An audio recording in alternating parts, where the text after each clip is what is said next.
¿Está grabando? Listo.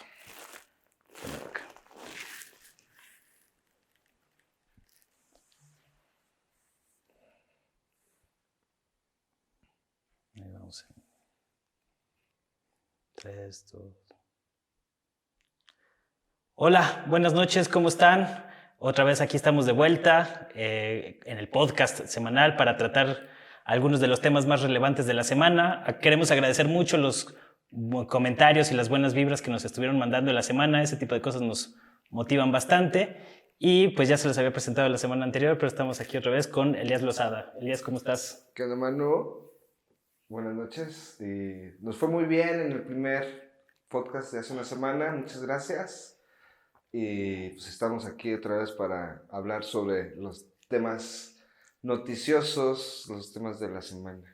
Sí, pues ahora sí que en la edición del día de hoy vamos a hablar sobre el eje Argentina-México a propósito de la visita del presidente Alberto Fernández, que hoy estuvo en la conferencia mañanera de López Obrador, y que es una relación muy interesante en términos geopolíticos, sobre todo en términos de integración de América Latina, y también vamos a hablar sobre el escándalo de la Auditoría Superior de la Federación y la manera en que se desdijo de algunas de las auditorías, que pues es algo inédito que nunca habíamos visto y que es un auténtico escándalo.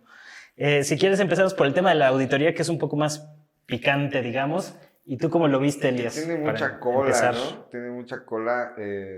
Primero, esta Auditoría Superior de la Federación, desde hace mucho tiempo de forma personal, la he puesto con un asterisco, ¿no? David Colmenares pasó desapercibido por el sexenio Peña Nieto medianamente cuando los escandalazos que tenía que haber estado auditando, pues no dijo gran cosa. Pues más o menos, digo, lo que pasa es que él entró ya a 2015, finales, 2018. Él entró en marzo de 2018. Okay.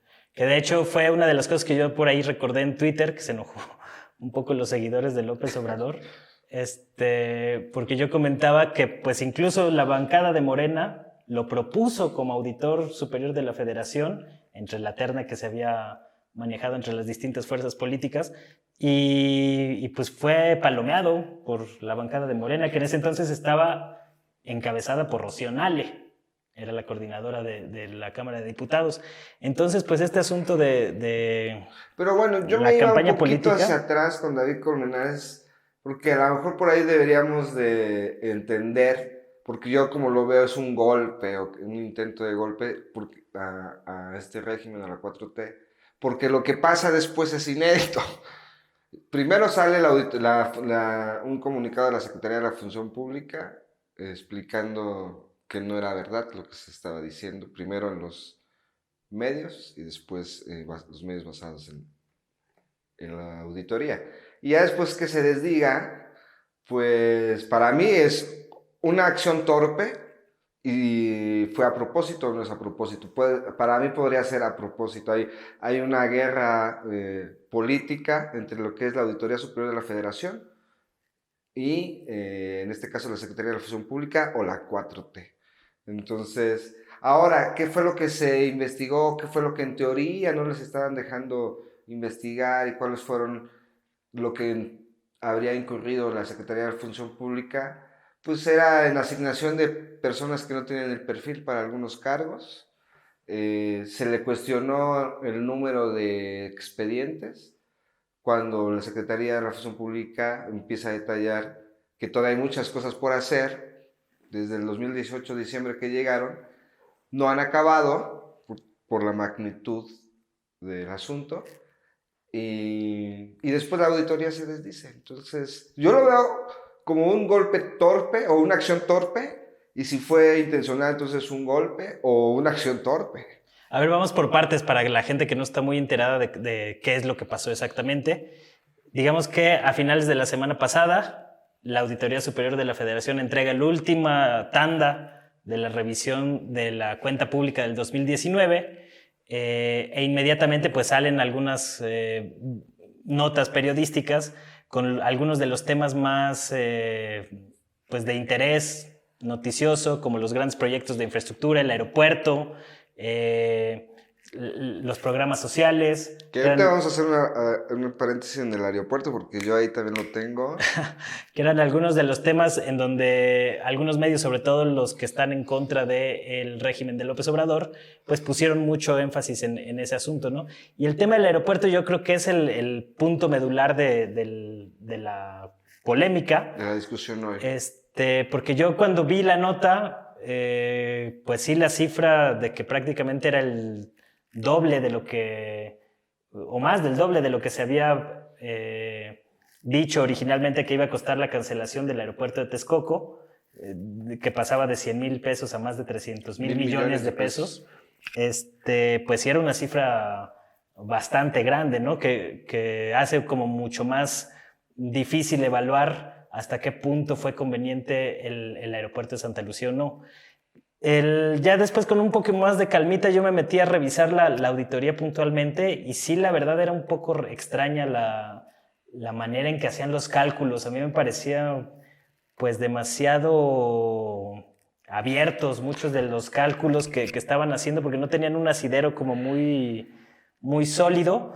Y pues eso dio pie a que le preguntaran en la mañanera a López Obrador qué opinaba de este asunto.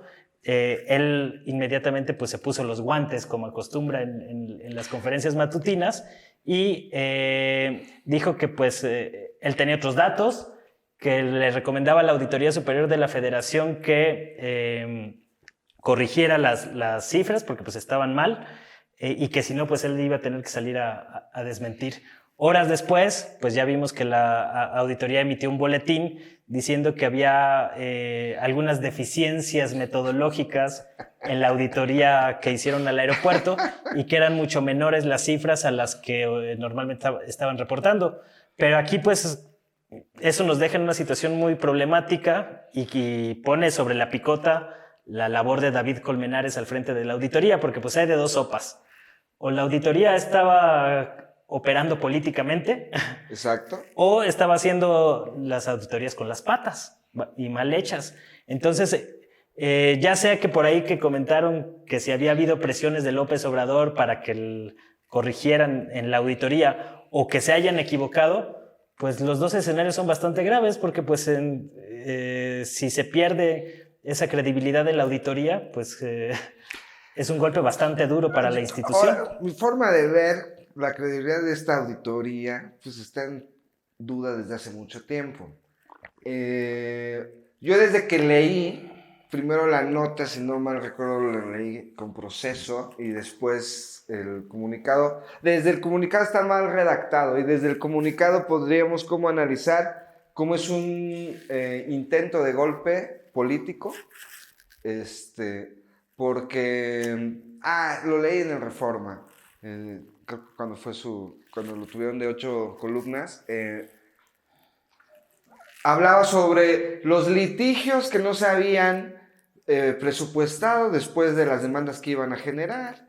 Y eran como 3 apartados y yo dije, yo me lo sé como de memoria porque investigué el caso cuando hubo una conferencia de prensa todavía de Jiménez Espriu en abril del 2019, explicando que el aeropuerto de Texcoco, de costar $2,400 millones, se incrementaba su costo a $3,600 millones, más de $1,200 millones en incremento de costo del día que se planteó a junio de 2018. Se planteó en la primera, digamos, proyecto real fue en 2015 y en 2015 se habían planteado gastarse $2,400 millones en el aeropuerto de Texcoco. Cuando llega la 4T y hace una revisión, y está público, está en YouTube, en la conferencia y los papeles son públicos, hace una revisión de por qué ya se había cancelado, ya había pasado lo del pacto de la alcachofa, ya había pasado varios meses, pero lo hacen público. ¿Cuál es el pacto de la alcachofa? Donde el PG va y come con los empresarios interesados en el aeropuerto y se acabó. Y fue uno de a su segunda semana ya siendo presidente, aunque fue una decisión incluso antes de ser presidente.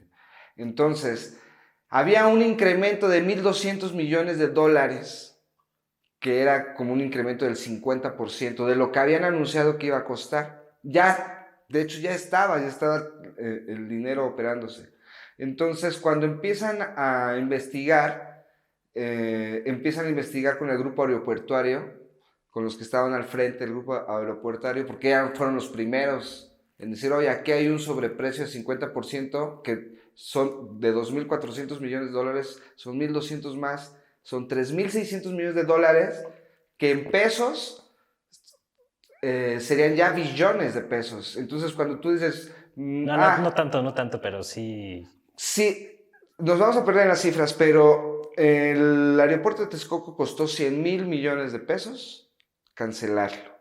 Pero su costo real y su sobreprecio y todo lo que pueda haber y hubo de corrupción se iba a 3,600 millones de dólares. Estamos hablando de 72,000 millones de pesos. 72,000 billones de pesos. O sea, sí, 72,000 billones de pesos. Eso no tiene nada que ver con 100,000 millones de pesos. 72,000 millones es demasiado dinero.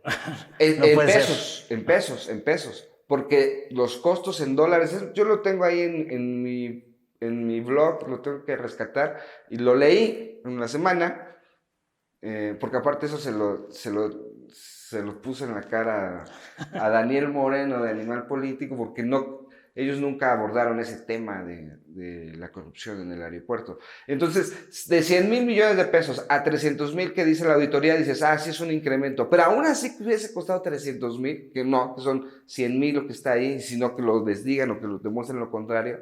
100,000 millones de pesos en comparación de al menos 1,200 millones de dólares de sobreprecio. O sea, no es nada, 100,000 millones de pesos a comparación del sobreprecio del que ya había alcanzado y planeado para terminar en 2024. Sí, digo, más allá de las cifras y de esas cuestiones, a mí lo que me pareció un poco extraño cuando leí la auditoría fue pues los costos tan abiertos o tan aproximados que estaban haciendo y pues la manera tan laxa en que se hacía el trabajo. Obviamente, pues son temas tan técnicos y tan complejos que requieren pues un cierto tiempo de análisis, sobre todo porque son muchas cuestiones financieras, cuestiones de bonos, etcétera, etcétera. Entonces era como muy difícil pues en este fin de semana pues analizarlo completamente y ver dónde estaban los puntos finos, ¿no? Pero más allá de eso, más allá de las cifras y de lo que haya podido costar el aeropuerto, a mí me gustaría poner énfasis en el asunto de la Auditoría Superior de la Federación. O sea, cómo está funcionando la auditoría, porque a final de cuentas, muchos de los escándalos que nos enteramos, como el de la estafa maestra, es el caso emblemático, pues surgieron gracias a la Auditoría Superior de la Federación. Incluso antes de que Animal Político realizara la investigación, ya varios andábamos tras ese asunto que había salido en las auditorías. París Martínez. Yo ya había hecho algunas solicitudes de información, Milenio también traía ya ahí algo, pero realmente pues fueron los colegas de Animal Político quienes... De Reporte Índigo. Analizaron todo a fondo, ¿no? Pero ya estaba ahí el tema posicionado. Lo que pasa es que Animal Político pues, lo llevó a otro nivel con la investigación que hicieron. Pero el punto es que en el sexenio emblemático de la corrupción de Peña Nieto pues estaba funcionando relativamente bien la auditoría. Igual durante la época de Calderón con sus asegúnes estaba funcionando relativamente bien y de repente tienes una institución que funciona y en el mismo periodo sacan 2 auditorías que después se desdicen, porque no solo fue la del aeropuerto, que fue como la más emblemática o la más grande, ¿no? Por los montos y por el impacto que tenía mediático. Esa información y por lo mediático. Pero también fue este asunto de que supuestamente la Secretaría de la Función Pública de Irma Heréndira Sandoval se había negado a compartir información con la auditoría. Y sobre todo en esa auditoría a mí me llamó mucho la atención el tono en el que venía redactado. Porque yo pues tengo ya un largo tiempo revisando auditorías, no son como las primeras que reviso, y me llamó la atención como ciertas palabras como que podría tratarse de simulación decía la auditoría, sí, ¿no? Cuando yo, en otros casos que he revisado, pues simplemente dicen, la dependencia tal, se les solicitó tal información, hasta el cierre de esta edición o de la auditoría no habían entregado la información solicitada y tan, ¿no? Pero no había tantos calificativos como lo vimos en el caso de la función pública. Entonces se arma el escándalo de la función pública y del aeropuerto, y luego vemos a Colmenares dando una entrevista en Radio Fórmula, donde dice que no hubo ningún problema, que habían cooperado perfectamente, que la Secretaría de la Función Pública había entregado la información solicitada, y esa entrevista de Radio Fórmula incluso la publicó la Secretaría de la Función Pública en su cuenta de Twitter, horas después de que habían sacado un comunicado diciendo que pues no había fundamento y que no había ninguna constancia de que no hubieran entregado esa información. Entonces aquí la pregunta es, ¿qué carajos está pasando dentro de la Auditoría Superior de la Federación con dos pifias pues tan... que hablan sobre los manejos opacos que hay ahí? Entonces llegamos al punto en que hace falta una auditoría al auditor. Y es que así lo iniciamos.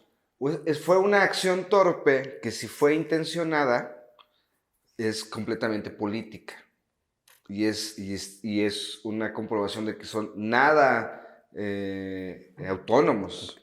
Entonces, y si fue una acción torpe pero sin intención, es que entonces están haciendo las cosas con las patas. y a mí me llama mucho también la atención la forma en cómo cierra el comunicado de la Secretaría de la Función Pública, porque dice, entre ambas instituciones estamos trabajando de la mejor forma y no ha habido ningún problema. Y suscrito por Irmeréndira. Entonces, yo dije, pues algo está mal, ¿de qué me perdí? ¿No? Entonces, como que dije, voy a revisar las notas. Dije, no, pero ¿para qué chingados?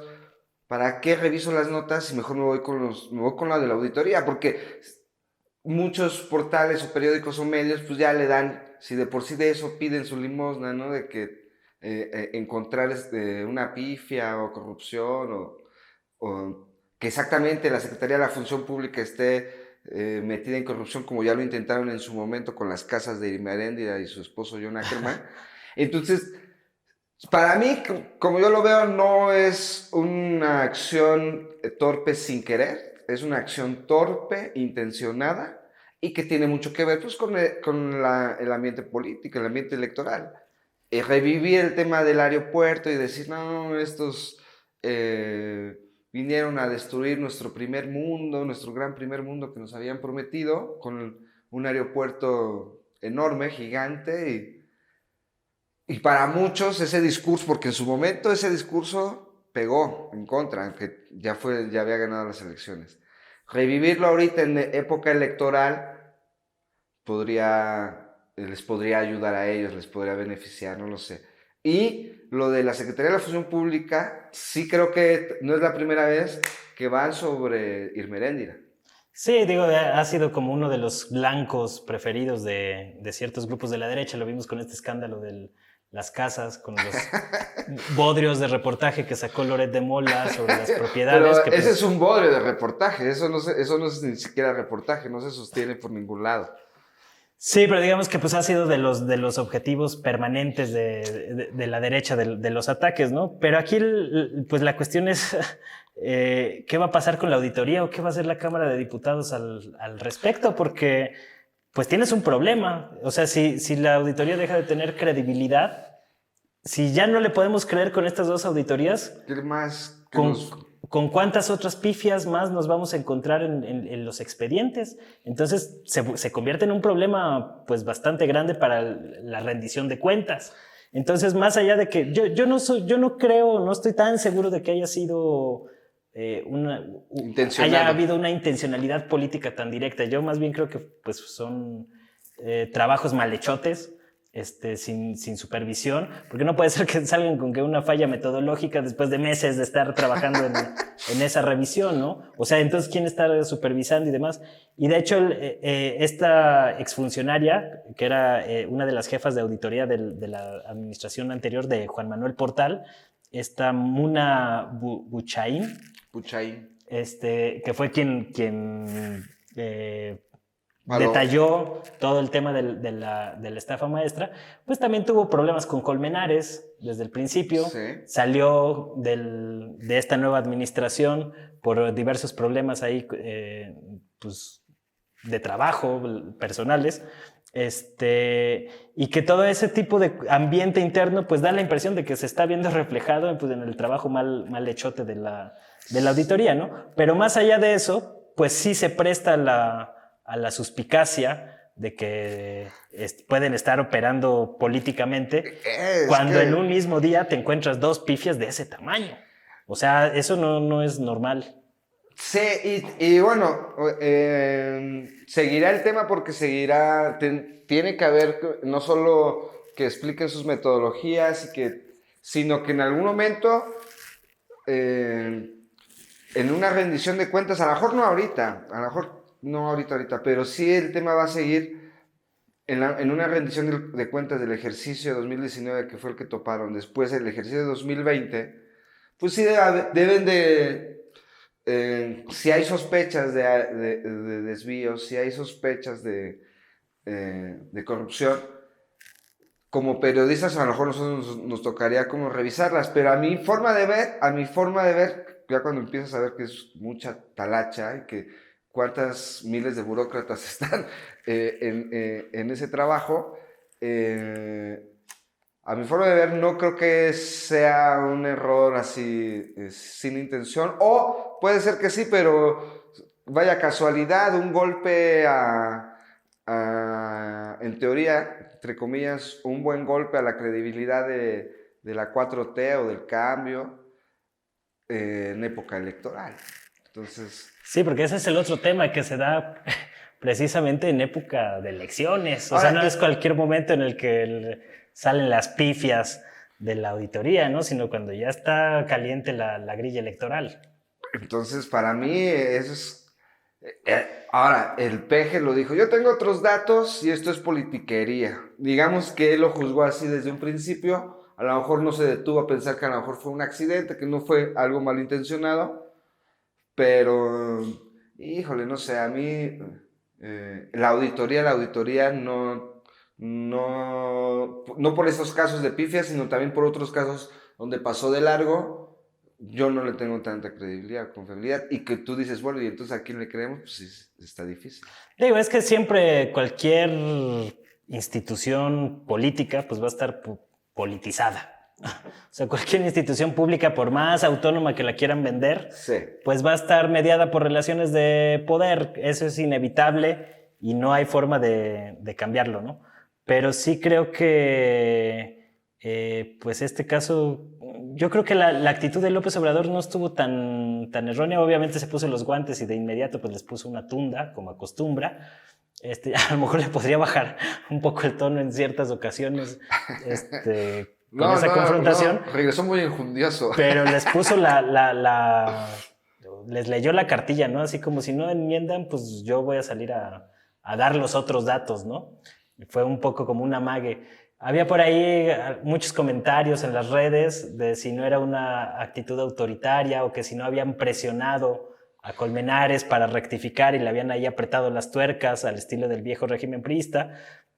Pero yo la verdad pues no vi un intento de presión, por ejemplo, como lo que pasó con Santiago Nieto cuando lo tronaron. Lo quitaron, no podía ya seguir en esa posición. Que esa pues era la vieja usanza priista en todo lo que da, ¿no? Aquí López Obrador pues nada más los amaga con exhibirlos en las mañaneras. Y yo identifico, ya que lo dices, que toda institución o la mayoría de las instituciones también tienen un rol político o un peso político, yo identifico a la Auditoría Superior de la Federación, tiene que ser autónoma, pero yo la ubico un poco más que autónoma, contraria a la 4T. No como hasta 2018 con Peña Nieto y con Calderón. Pero también mucha gente se quejaba de que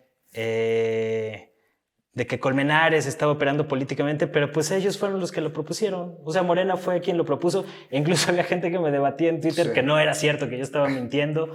Les puse las notas de La Jornada, Ahí están las votaciones en marzo de 2018. Entonces también es como, pues, absurdo el nivel tan extremo al que llegan las discusiones de o todos son buenos o todos son malos. Nosotros tocamos como un tema metodológico y como tú dices, para la chamba de la prensa es muy importante. Pero para las redes y para los temas, lo que sirvió fue para revivir el tema aeropuerto y el tema de fifís chairos y revivir o poner en tela de juicio que una de las piezas clave en el combate a la corrupción, que es el lema de la 4T y del PG, que es Irma Eréndira, pues está en duda su trabajo. Y el aeropuerto, que también a mí el aeropuerto se me hace un tema sumamente difícil de evaluar. O sea, yo creo que hasta que entre en operación vamos a poder más o menos dimensionar si fue una buena o mala decisión y hasta qué punto, porque hay tantos factores que involucran el tema del aeropuerto. Está el aspecto financiero, obviamente, que pues hay que sacar las cuentas, a ver cómo están. Hay que ver cómo va a operar el aeropuerto ya que esté echado a andar, luego de que varias organizaciones internacionales como Mitre, que son de los que hacen estudios aeronáuticos a nivel mundial, pues han señalado que no va a poder funcionar muy bien. O sea, todavía hay muchas dudas que ahorita no tenemos los elementos completos para poder emitir un juicio o un veredicto a lo mejor completo, nosotros, ¿no? Porque no somos ingenieros náuticos. Pero no solo es cuestión de ingeniería náutica, es también cuestión de política. O sea, porque también otro factor que está en juego en esa ecuación, pues es el golpe político que representó para las cúpulas empresariales, que era su proyecto insignia y que estaba plagado de corrupción. Entonces, ¿cómo vas a evaluar o a medir con precisión esos efectos tan sutiles y tan complicados? A mí el tema del aeropuerto me apasiona porque ahí empezó el sexenio del PG y ahora que revive... Empezó antes de empezar. Ahora que revive con esta pifia de la auditoría, también revive un poco el tema del aeropuerto, es un poco cómo es la política que se está haciendo con el PG o la política ahora mismo, porque fue sentarse a negociar con los dueños del dinero que habían invertido y decir, mira, aquí tenemos... Pero no fue negociar, fue darles un manotazo. Bueno, negociar en el sentido de que, o esto, nada, o sea, de que te lo voy a quitar, no solo no te lo voy a quitar, te puedo meter a la cárcel. Entonces, mira, ahí muere, aquí hay infinidad de dónde sacar hebra, el hilo de la hebra para hallar la corrupción.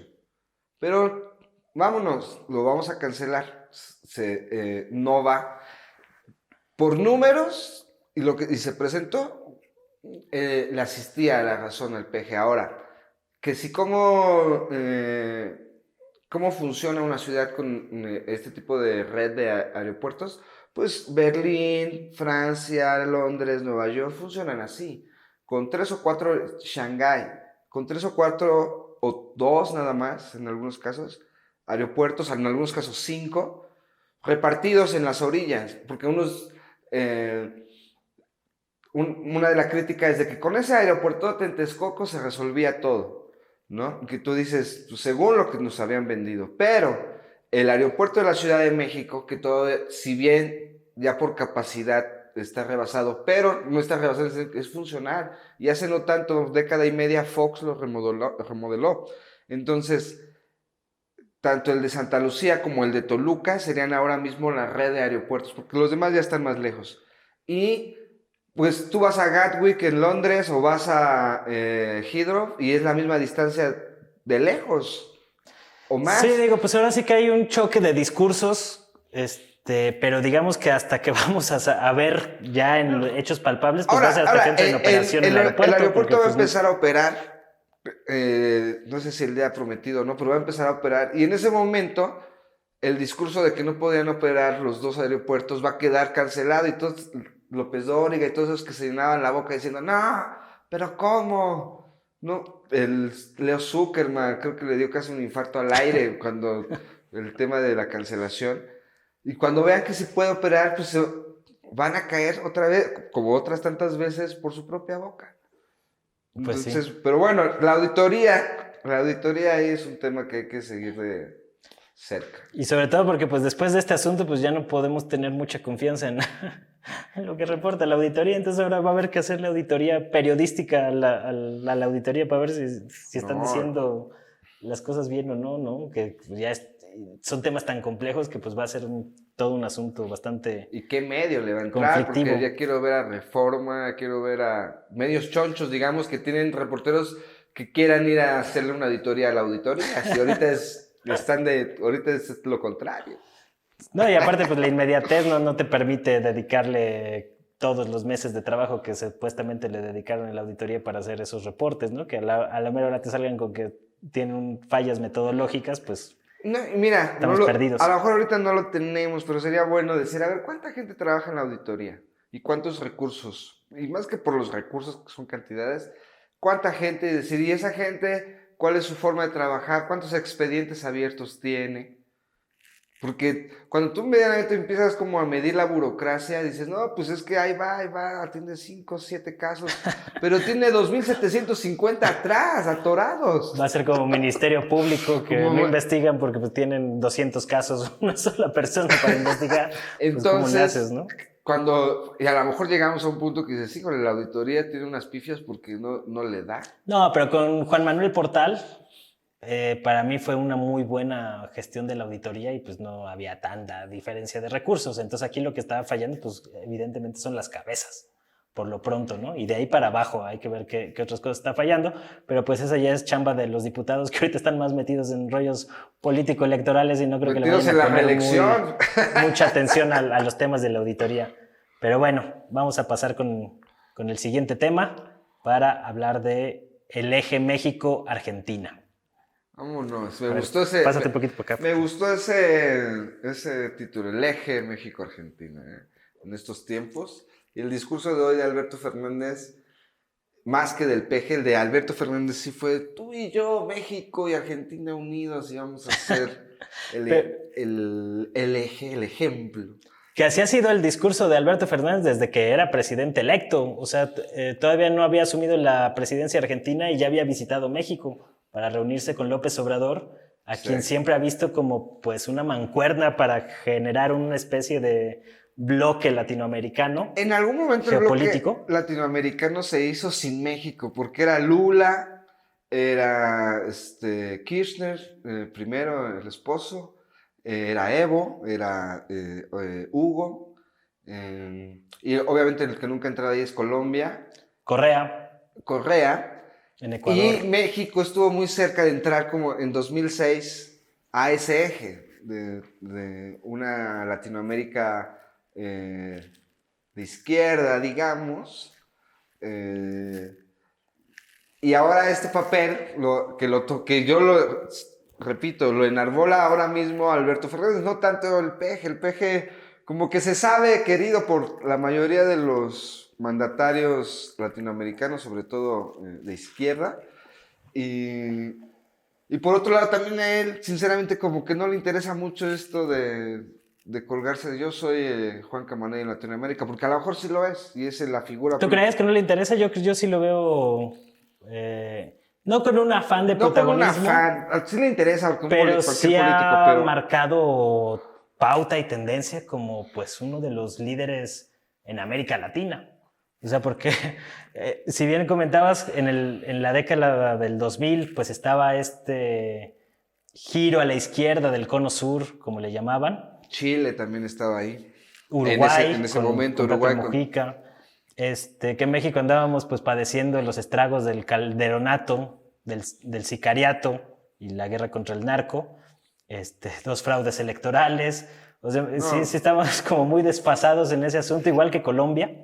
Que yo creo que también próximamente Colombia va a entrar en un proceso de cambio similar al de México, ante el desgaste que ha tenido las cúpulas políticas allá con Iván Duque y con Uribe, que pues ha sido el gran cacique de Colombia durante los últimos años.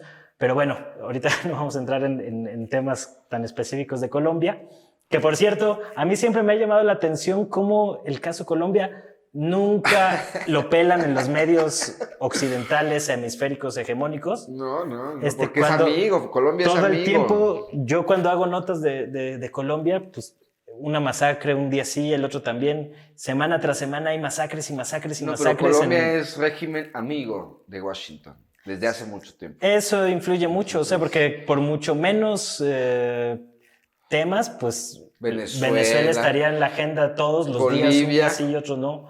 Y la magnitud de la crisis en Colombia, pues a mí sí me llama la atención de, pues, qué tiene que pasar en un país para que sea pelado por la prensa hemisférica, ¿no? Que se las dan de muy demócratas y demás, pero que... No, y tú dices, no vamos a hablar de Colombia, pero es que sí, es un referente. México era un Colombia. México jamás espera, bueno, por mucho tiempo nunca se esperaron que diera un giro como se dio en 2018. Y porque decían, no, México, con los mismos problemas del narcotráfico como Colombia, con los mismos problemas de inseguridad, pero además al ladito de Estados Unidos. Entonces, no, nunca van a dejar de llegar a la izquierda o al peje. Pero bueno, ahora ya tenemos un eje. El eje empieza en Tijuana y termina en la Patagonia. Que no sé hasta qué punto sea consuelo, ¿no? Porque para la situación en la que están los dos países...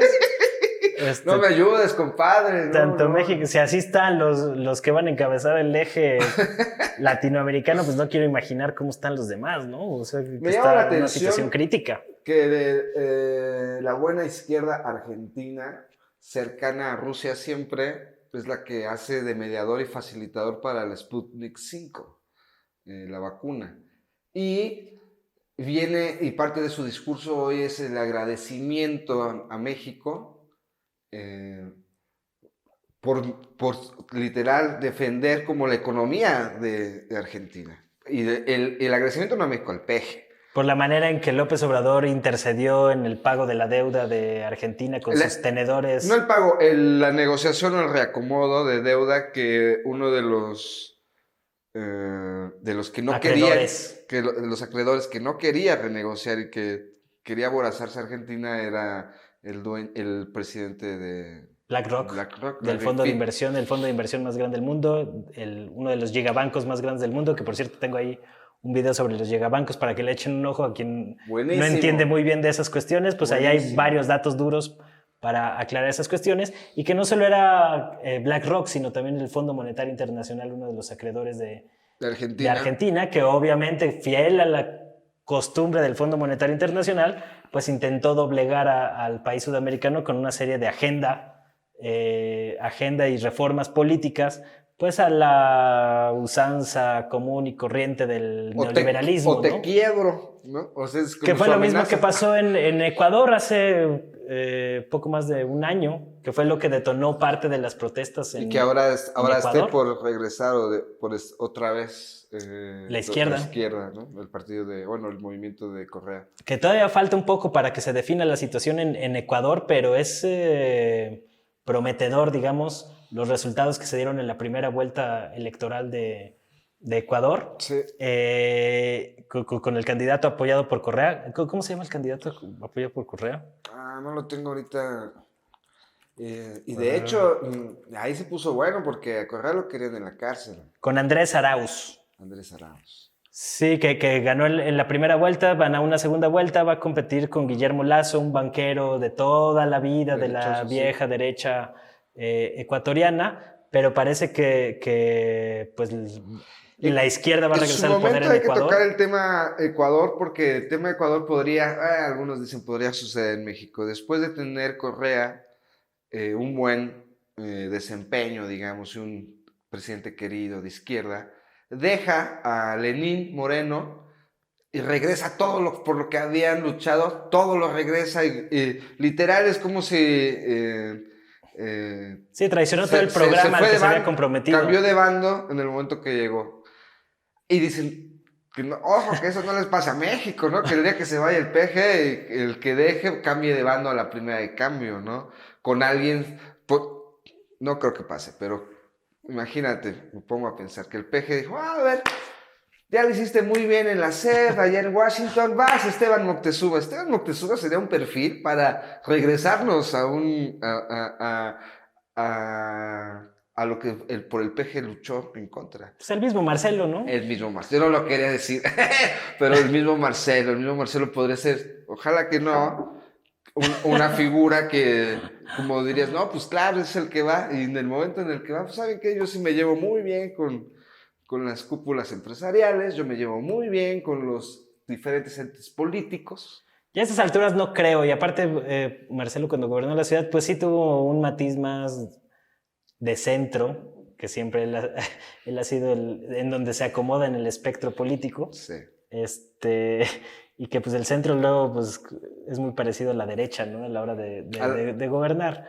Pero yo creo que pues, se podrían ahí algunos matices o situaciones, pero sí sería muy interesante ver cómo se reconfigura el mapa de América Latina en los próximos años, porque tenemos ya también después del año de dictadura fascista que se aventaron en Bolivia, pues ya tenemos otra vez el regreso de la izquierda en Bolivia, y ahora sí ya no pueden decir que hubo fraude electoral, como inventaron en Washington y echaron a echar toda la maquinaria mediática para tratar de golpear políticamente a Evo. Fue un golpe de Estado. Y que ahí el liderazgo de López Obrador quedó muy de manifiesto, o sea, porque no nada más fue la intervención. También hoy se recordó eso. No solo fue la intervención en el pago de la deuda de Argentina, sino pues el gesto que tuvo el gobierno de López Obrador rescatando a Evo Morales. No, hoy en la mañana lo dice, yo creo que Alberto fue una hipérbole, yo creo que fue una exageración, pero lo dice, no, sin la actuación del presidente de México, la vida de Evo Morales corría peligro, o dijo un poco más de que está vivo gracias a la intervención. Bueno, el mismo Evo Morales lo ha dicho. Entonces, digo, eso no podría caber, ¿no? Pero también dice, a lo mejor no estaría muerto, a lo mejor estaría en la cárcel, ¿no? Como se las gastan. No pues sé si no, muerto. Para el nivel de pero bueno, no tenemos exactamente, que dieron el golpe en Bolivia. No teníamos que esperar nunca que pasara, ¿no? No te podías confiar, ¿no? Y aquí la cuestión es cómo se va a reconfigurar pues ese bloque latinoamericano y qué posibilidades tiene. Por ejemplo, en este eje México-Argentina, pues está ya el proyecto de las vacunas en común que están realizando para abastecer a América Latina vía la vacuna de AstraZeneca, que se desarrolló en una primera fase inicial en Argentina y se trajo aquí la sustancia activa que se está envasando en un laboratorio en el Estado de México, en el laboratorio Leomont. Uh-huh. Y está el otro proyecto que también fue muy polémico en su momento de desarrollar una agencia espacial latinoamericana y del Caribe. Claro. Que ese rollo de la agencia espacial, pues tenemos aquí nuestra agencia espacial mexicana en México que pues nunca ha despegado.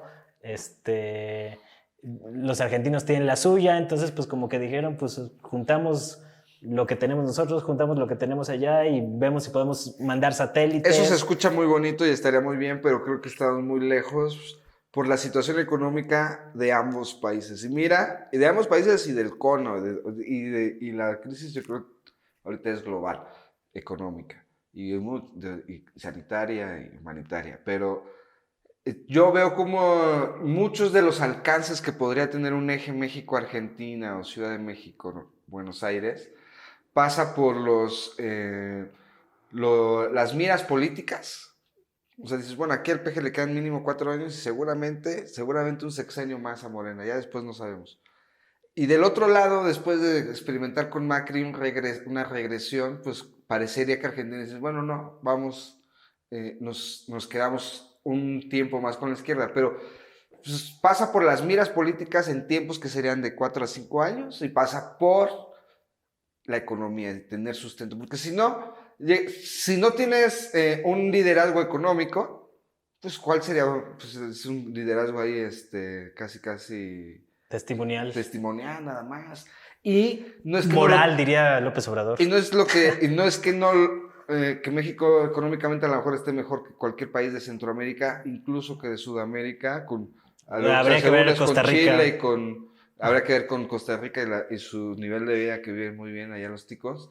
Y pues no olvidar tampoco, digo, Brasil tienen ahí también un locochoas de presidente, pero bueno, ellos venían de todo un proceso de izquierda con Lula y después con Dilma y Temer, y se acabó. Entonces, no, y que hay que olvidar que se habla muy poco de ese tema también en los medios hegemónicos, porque yo siempre pongo como referencia de cómo operan la maquinaria mediática en estos asuntos de geopolítica, pues es el caso del encarcelamiento de Lula.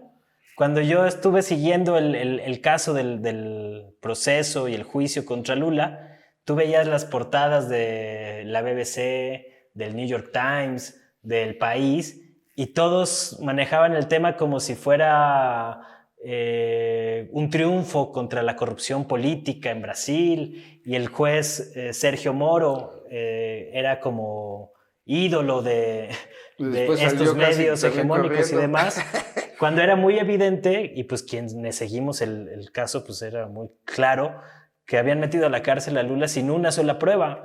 Entonces fue un pequeño detalle que omitieron los grandes medios hegemónicos y que de alguna manera pues dieron pie a que llegara Bolsonaro al poder, que todavía cuando recién asumió el poder, que dijo que iba a devastar el Amazonas para atraer inversión extranjera, los capitales financieros del mundo le aplaudieron porque decían que qué bueno que iba a fomentar el crecimiento económico.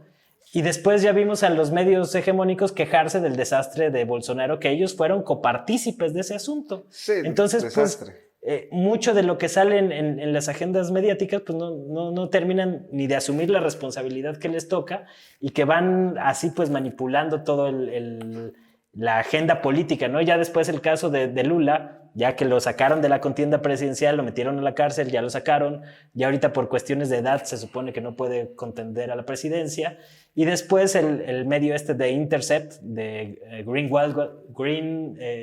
Greenwald, el periodista que se hizo famoso por documentar el caso de las filtraciones de Snowden, reveló una serie de audios en donde se vio que el dichoso juez Moro, apoyado por universidades y apoyos desde Estados Unidos, pues había conspirado junto con los fiscales para echar abajo a Lula. De hecho, él parte de regresar a Brasil, porque en algún momento estuvo fuera de Brasil por toda esa situación, era de que ganara Bolsonaro y que le garantizaran paz, ¿no? Porque él fue parte importante de meter a una figura política como Lula a la cárcel.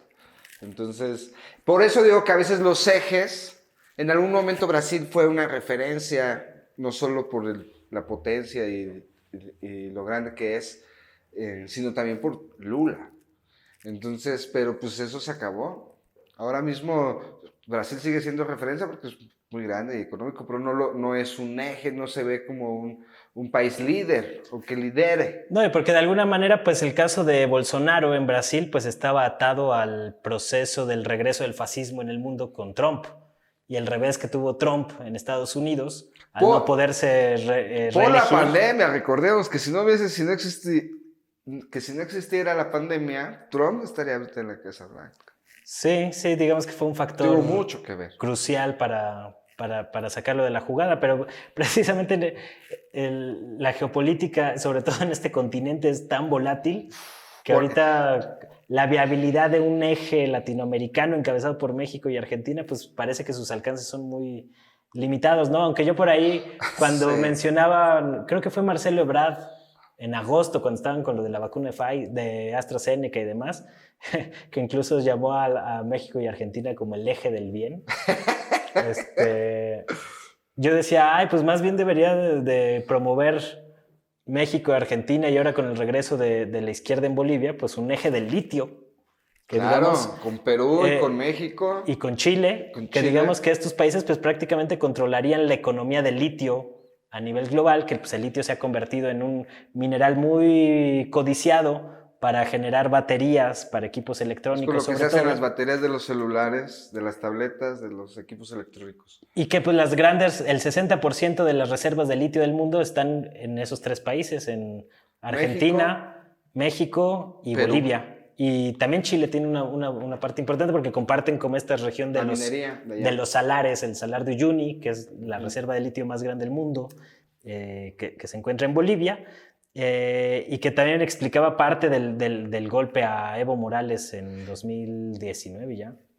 Y mira, yo creo que eso lo que voy a decir está muy lejano, pero en su momento podríamos tener un peso latinoamericano. Ahora bien, bueno, eso siempre ha sido la discusión. Como el euro. pero pues ve lo que le está pasando al euro. Les ha costado muchísimo trabajo mantener la cohesión de la Unión Europea hasta el asunto del Brexit. O sea, medio se está desgajando un poco la Unión Europea. El asunto del Brexit, pero bueno, Gran Bretaña nunca aceptó el euro, siempre utilizó su libra, la libra esterlina. Y lo digo porque a lo mejor sería como una nueva era de entrar y decir, bueno, ahora México quiere liderar, hagamos una moneda, iniciativa mexicana, para toda Latinoamérica. Ahora bien, entendiendo los riesgos, porque creo que primero se necesitaría sacudirse un poco la hegemonía gringa para poder después pensar en ese tipo de proyectos, porque imagínate son los riesgos. Cómo te pueden pues devastar países enteros, pues nada más con... Te cortan el gas. Cortándote el gas, que todavía había gente después del apagón, me dio ahí unos agarrones ahí con consultores de energía, y esta gente que están ahí sacando defendiendo los intereses el desastre privados. Nacional.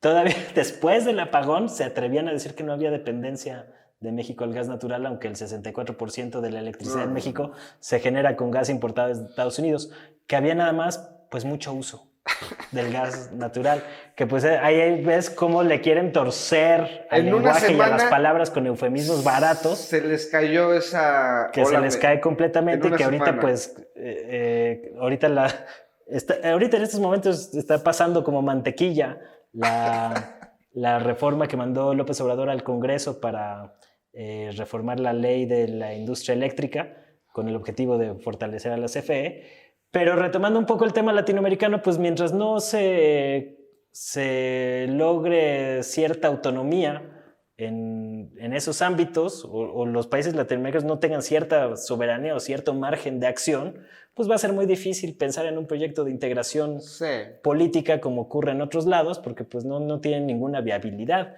Aquí a lo mejor podría haber una oportunidad en el mediano plazo, debido a que los mismos Estados Unidos tienen tantos problemas internos en este momento, que a lo mejor eso podría dar una rendija de oportunidad, pero pues habría que ver.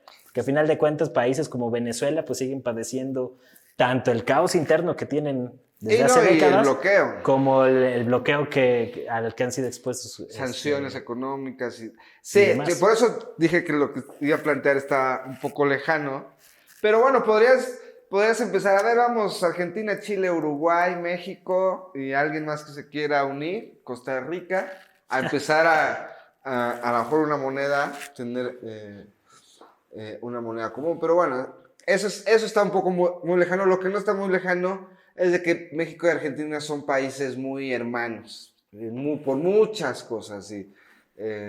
Veía un tuit menos en el fútbol, de Florinda Mesa tuitando de Chespirito con Maradona, ¿no? Cosas, o no sé quién, también en redes, preguntando, ¿quién es tu argentino favorito? ¿No? Entre Fito Páez y Maradona, habrá muchos, bueno, habrán Gardel, dirán que es uruguayo, pero bueno, argentino también. Bueno, pero Gardel no tiene tanto punch por estos rumbos. Yo creo que más Maradona. Gustavo Cerati, otro tipo de personajes. Pero pues sí, en América Latina yo siento que a donde te pares, en cualquier país de habla hispana en América Latina, pues sí estamos hermanados en un sentido, en el lenguaje, pues más amplio, a un nivel que no se da en otras regiones del mundo. Yo no sé hasta qué punto, a lo mejor en el mundo árabe se podría dar ese tipo de relaciones que comparten una misma lengua, una cultura en común en amplios territorios, pero no creo que al nivel de América Latina, o sea que sí. Es una buena pregunta. Sí sé que América Latina tenemos un vasto y extenso territorio donde compartimos la cultura, la lengua, las costumbres, y que aunque allá sea verano y aquí invierno al revés, se comparte. Y las mañas. Y las mañas. Pero bueno, esas mañas. Y ya por último, porque creo que ya casi estamos sobre el tiempo, un tema que también no podíamos dejar de tocar, que pues, para mí sí es de las noticias más relevantes de la semana, me perdonarán varios, pero pues es la separación de año, claro, de Daft Punk. O sea que de alguna manera yo estaba tratando de pensar o de dimensionar de qué tamaño fue la influencia de Daft Punk en esta generación. Y obviamente creo que se queda muy abajo de otros grupos históricos como los Beatles. Estaba pensando pues en la mítica separación de los Beatles. Pero en mi generación, que es tu generación, en esta generación, Daft Punk llegó a esos niveles que en sus 60, 70 No, llegaron. yo no creo que a esos niveles, porque no hubo una Daft Punk manía como si hubo una Beatlemanía que cambió la cultura popular. Yo creo que Daft Punk no llegó a ese nivel, pero sí definitivamente pues es el grupo o la banda de música electrónica más emblemática de la historia. O sea, porque no hay otra banda que haya tenido esos alcances. No. Y en muy pocos discos, que también es como uno de los sellos. Exactamente. Y que todo el mundo ubica. Todo el mundo, porque tienen canciones que sonaron en todo el mundo y que a lo mejor no sabes qué es Daft Punk, pues sí, lo he escuchado, ¿no? o los que somos nosotros que dices, no, lo que sea de Daft Punk, hasta ya su último disco, que dices, sí, está bien, sigue siendo mi banda con la que crecí, por eso se me hace mi banda favorita, sigue siendo mi banda con la que descubrí el mundo y que movió al mundo, puso a bailar a todos. Yo me perdí el concierto cuando vinieron aquí. Sí, yo también andaba de pata de perro por América Latina y siempre dije, en cuanto vuelvan a tocar, lo que haya que pagar, lo vamos a pagar. Y pues ya regresaron. Nunca regresaron y anunciaron con su epílogo. ¿Qué te pareció el video? También está interesante, ¿no? O sea, no sé si es fragmento de una película que sacaron a mediados del 2000. No, según yo, este epílogo es inédito.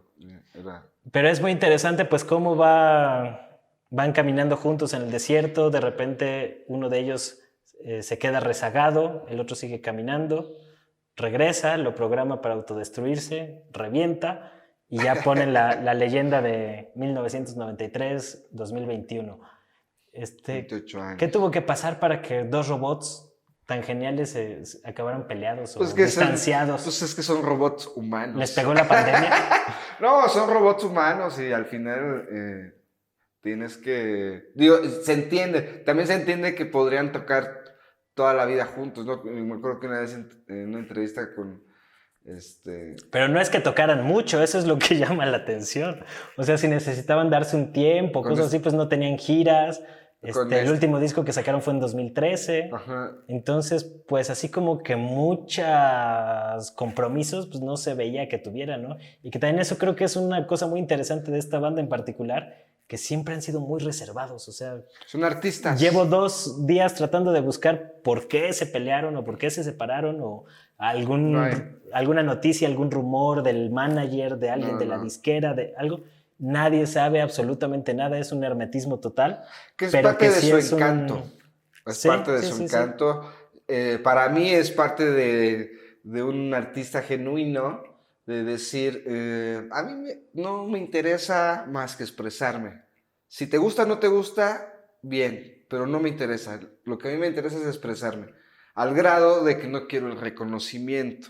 No, y que a lo mejor ahora sí que regresan en forma de fichas o en otra modalidad que no estamos previendo y que a lo mejor van a encabezar nuevos proyectos, ¿no? O que también, digo, es un mundo del arte. Y la música, además, que es un arte, también es un mundo muy diferente al mundo cotidiano, al que la música y los músicos y quienes se dedican a eso, pues son como de temporadas, en algún momento que quieres hacer un proyecto con alguien, después en solitario, después existen genios como Damon Albarn que pueden hacer 1 o 2 grupos exitosos y invitar a cantar en dueto a los mejores con ellos y todos encantados, o te retiras. También llega un momento que es válido y dices, no, ¿sabes qué? Ahí muere.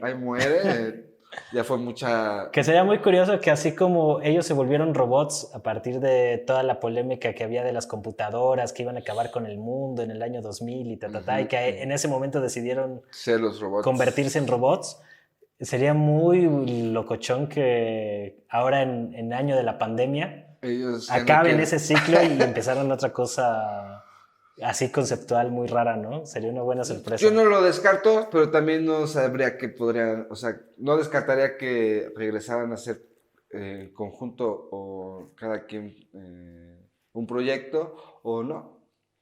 Pues bueno, pues ahora sí nos colgamos un poquito hablando de Daft Punk, pero no podíamos dejar pasar pues una de las bandas legendarias de nuestra época, de esta generación. Pues sí fue todo un suceso y todo lo que movió en redes, con todos los covers que se han hecho de sus últimas canciones, porque el último disco fue así en cuanto salió, sabías que ya era un clásico contemporáneo, que estabas viviendo en tiempo real un clásico, ¿no? Entonces, pues qué pena que se hayan distanciado estos robots, que nadie nunca se acuerda del nombre. Uno es Guy Manuel y Thomas Berenguer. Uno es Emanuel o Manuel, o no sé el nombre latino. Qué chistoso como una banda tan conocida, pues no tengamos tan presentes los nombres. Guy Manuel y Thomas Bangalter. Que está en la parte del encanto de cómo ellos pueden pasar desapercibidos. Ellos por su música, 28 años, y pues una lástima. Pero sí, bueno, no los vamos a extrañar tanto porque yo los oigo bastante seguido, los pongo casi diario. Yo creo que ya hasta mucha gente los tengo un poco fastidiados con mi selección musical. Pero bueno, ahora sí nos despedimos, ya nos colgamos un poquito. Esperamos sus comentarios, a ver qué les parecen, que nos sigan recomendando temas para abordar por estos rumbos. Nos comentaron para hablar o platicar sobre educación y el cambio ahora con Delfina, la ida de Moctezuma a Washington, y sería un buen tema en algún momento, ahora que también se viene el regreso a clases en algunos lugares. Sí, ahora que se ponga un poquito más picante la coyuntura, a lo mejor le podemos entrar por ahí, a lo mejor abordar más a fondo se viene pronto el regreso a clases en algunos estados y ya la sociedad, en teoría, la sociedad de padres de familia de escuelas privadas dijeron no, pero no la de padres de familia, la de escuelas privadas, que ellos sí van a regresar. Veremos qué padre va a enviar a su hijo ya. Ese puede ser un buen momento para abordar el tema de la educación. Pero bueno, no se olviden de seguirnos en redes sociales. Muchas gracias a la gente que se ha suscrito al canal. Esperamos que sigamos con esta tendencia y esta dinámica para poder seguir generando contenido. Síganos en nuestras redes sociales y nos vemos la próxima semana. Chao. Ya.